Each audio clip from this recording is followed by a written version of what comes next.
హరి ఓం తత్సత్. ఓం నమో నమ శివాయ. అందరికీ నమస్కారం.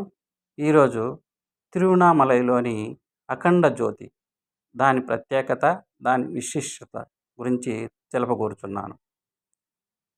మన దేశంలోని అతిపెద్ద దేవాలయాల్లో అరుణాచలేశ్వర దేవాలయం కూడా ఒకటి. తమిళనాడులో తిరువణామలైగా ప్రసిద్ధమైన ఈ క్షేత్రం 9వ శతాబ్దానికి చెందింది.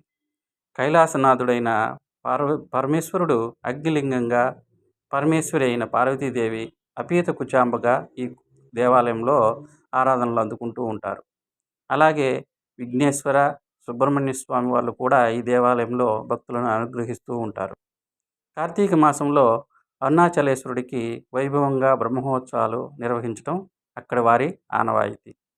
ఎత్తైన గోపురాలతో అలరారే ఈ ప్రఖ్యాత క్షేత్రంలో కార్తీక పౌర్ణమి నాడు జరిగే దీపోత్సవం ఎంతో ప్రసిద్ధమైనది. కృత్తికా నక్షత్రయుక్త పౌర్ణమి నాడు అరుణగిరిపై అఖండ జ్యోతిగా దర్శనమిస్తానని ఆ పరమశివుడు వరమిచ్చినట్లు చెబుతూ ఉంటారు. అలాగే ఇతిహాసాల్లో కూడా కలదు.